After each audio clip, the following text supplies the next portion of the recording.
Selamat datang di Padepokan Witasem. Pada kesempatan ini, Anda sedang mendengarkan bagian dari Kitab Kiai Gringsing dengan latar belakang pemerintahan Panembahan Hanyokrowati pada zaman Mataram Islam. Bab yang Anda dengarkan sekarang adalah bab 1, yaitu Agung Sedayu Terperdaya. Selamat menikmati dan berbahagialah. Salam.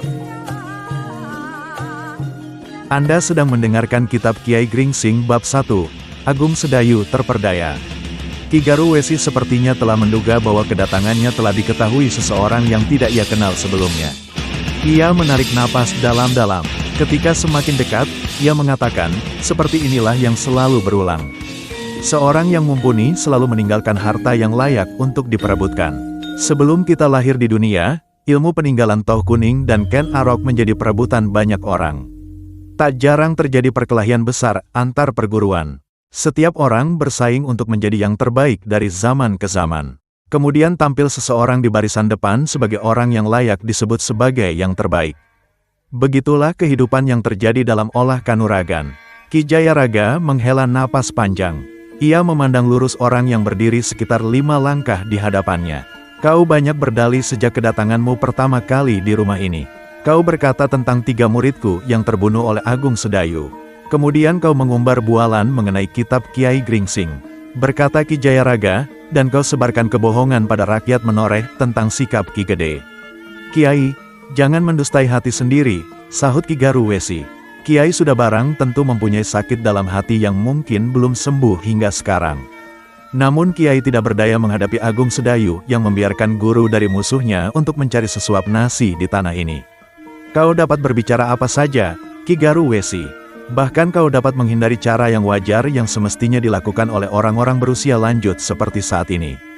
Ki Jayaraga bergeser setapak. Sambil menarik napas dalam-dalam, Ki Jayaraga menatap langsung sorot mata Ki Garuwesi seolah-olah ingin menjenguk kedalaman hati orang yang menginginkan kitab peninggalan Guru Agung Sedayu.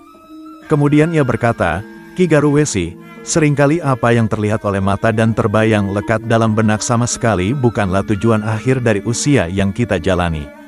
Bahkan seringkali kita terbangun dan menyadari bahwa kita telah menyimpang jauh dari akhir waktu. Tipuan-tipuan yang kita anggap sebagai karunia seringkali memperdaya kita hingga kemudian terputus karena suatu sebab. Berbagai dalih akan kita kedepankan sebagai pembenaran. Tetapi pada saat itu kita ucapkan lantang, sebenarnya kita semakin jauh dari kebenaran. Aku mengerti yang kau katakan, ujar Ki Garuwesi, kau berkata tentang alasan agar dendam itu teralihkan. Dan tentu saja dengan cara seperti itu agaknya kekerasan selalu dapat kau hindarkan. Ki Jayaraga mengangguk disertai tarikan napas panjang. Perlahan menghembuskan udara, lalu ia berkata, kau masih menginginkan sesuatu yang sebenarnya mempunyai masa lebih panjang darimu. Ilmu atau apa saja yang kita berikan sebagai sebutan, pada dasarnya, mempunyai kemampuan untuk menjangkau apa yang tidak pernah kita gapai sebelumnya. Ki Jayaraga maju setapak. Ia meneruskan, Kitab Kiai Gringsing mempunyai isi yang tidak akan dapat kau kuasai seluruhnya. Ki Garuwesi tertawa pelan. Kemudian katanya, kau tidak seharusnya mempunyai sifat iri terhadap apa yang akan aku gapai, Kiai. Kau baru saja mengatakan bahwa apa yang kita ketahui mempunyai masa yang lebih panjang daripada raga yang menampungnya. Dan itu memberi pengertian tentang sesuatu yang baru yang akan berkembang di masa mendatang. Aku kira kau tidak perlu khawatir mengenai perkembangan itu. Ki Jayaraga menyadari bahwa benturan keras tidak akan dapat dihindari. Ia mencoba untuk menahan Ki Garuwesi hingga Agung Sedayu kembali ke rumah. Ki Garuwesi, berkata Ki Jayaraga ketika menduga-duga nama orang itu, aku kagum dengan semangatmu untuk bergerak maju. Meskipun kau tidak peduli dengan cara yang kau tempuh, namun aku harus mengakui bahwa untuk masa sekarang memang sudah jarang dapat ditemui orang tua dengan gairah yang menggelora. Tetapi kau akan menghadapi Agung Sedayu. Ki Garuwesi tidak segera menyahut, hanya tatap matanya yang berkilat geram menyambar Ki Jayaraga. Tetapi dia akan mati, sahut Ki Garuwesi dingin. Ia harus menjadi kebodohan orang tua yang akan bersikap seperti pahlawan baginya.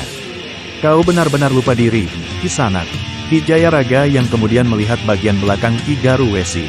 Dan yakinlah Ki Jayaraga bahwa Ki Garuwesi mendatangi rumah Agung Sedayu seorang diri. Ki Garuwesi telah mengukur waktu yang ia miliki. Demikianlah kemudian ia bersiap lalu bentakan nyaring terdengar dari mulutnya. Gelegar suara yang sanggup mengguncang isi dada. Dorongan angin yang begitu kuat menyambar keluar dari mulutnya, menyerang Ki Jayaraga yang berdiri tegak dengan lengan bersilang di depan dada. Ketika dorongan tenaga itu nyaris menerpa dada Ki Jayaraga, tiba-tiba telapak tangan Ki Jayaraga mengembang, menyambutnya. Keduanya menjadi terkejut karena benturan dua tenaga yang tidak terlihat mata itu mampu menggetarkan seonggok batu yang berada di dekat mereka. Tubuh Ki Jayaraga tetap tegak berdiri, sedangkan Ki Garuwesi sendiri juga tidak bergoyang sedikitpun. Ki Garuwesi yang tidak pernah mendengar nama Ki Jayaraga menjadi penasaran terhadap ketinggian ilmu lawannya. Ia menerjang maju dengan serangan yang ganas dan mematikan.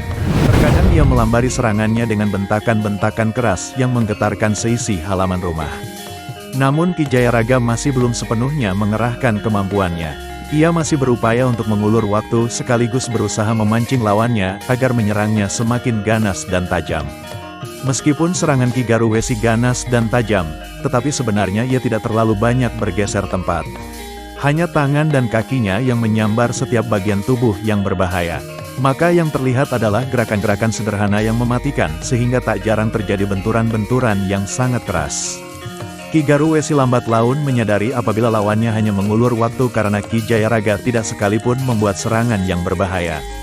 Sambil menyerang lawannya, Ki Garuwesi membuat perhitungan kekuatan sebenarnya dari Ki Jayaraga. Setelah ia mempunyai kesimpulan mengenai Ki Jayaraga, maka Ki Garuwesi dengan penuh keyakinan, merasa tidak akan dapat meladeni perlawanannya dalam waktu lama. Ia harus segera lepas dari Ki Jayaraga yang terus-menerus mampu membendung serangannya. Lawan yang tangguh, ucap Ki Garuwesi dalam hatinya. Aku tidak dapat berlama-lama di tempat ini. Karena itu, Ki Garuwesi kemudian meningkatkan selapis demi selapis lebih tinggi dalam setiap serangannya. Namun Ki Jayaraga yang menjadi lawannya tentu saja tidak dapat menyerah begitu saja. Ia semakin rapat membentengi dirinya dari serangan lawan yang tiada henti mengalir deras. Maka semua serangan Ki Garuwesi pun membentur dinding kokoh. Semakin kuat ia menekan, semakin kuat perlawanan Ki Jayaraga. Setiap serangan Ki Garuwesi selalu berbalik arah dan memantul dengan kekuatan seperti luapan banjir yang melebih tanggul sungai. Tiba-tiba tubuh Ki Garuwesi seolah lenyap dari pandangan mata. Begitu cepat ia bergerak mendadak dan agaknya untuk mengelabui Ki Jayaraga. Ki Jayaraga terkejut dengan perubahan sangat cepat itu, lalu terdorong mundur ketika sentuhan tangan lawannya membentur lengannya. Meskipun begitu, Ki Jayaraga dengan cepat mengembalikan keseimbangan lalu mencoba membalas dengan kaki yang terjulur menghantam pangkal paha Ki Garuwesi. Ki Garuwesi memutar tubuh dengan cepat. Sebuah tipuan gerakan berhasil mengecoh Ki Jayaraga saat tendangannya tidak mencapai sasaran. Kelengahan Ki Jayaraga akhirnya dapat digunakan oleh Ki Garuwesi untuk melompat masuk ke dalam rumah Agung Sedayu. Ki Jayaraga mengikuti pergerakan lawannya dengan kecepatan tinggi. Namun dadanya berdetak kencang, ia mulai khawatir terhadap perkembangan yang mungkin terjadi. Rumah Agung Sedayu dapat saja menjadi terbakar, atau bahkan hancur lebur apabila ia tidak dapat mengekang Ki Garuwesi secepatnya. Ia terlambat. Ki Jayaraga terlambat menghadang Ki Garuwesi yang berkelebat ke segala arah sambil menghantam perabot rumah Agung Sedayu. Bahkan dinding bilik Agung Sedayu telah hancur terhantam gelombang tenaga cadangan yang dilepaskannya. Ki Jayaraga hampir tidak dapat menguasai diri. Ia menggeram marah melihat bagian dalam rumah Agung Sedayu yang porak-poranda seperti terhempas angin puting beliung. Hentikan, Ki Garuwesi. Ki Jayaraga menyerang Ki Garuwesi dengan segenap kemampuan. Marilah, Ki Garuwesi menyambut Ki Jayaraga dengan melemparkan sebuah bangku kecil.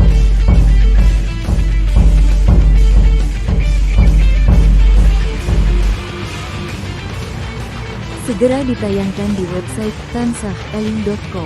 Bara di Bukit Menoreh.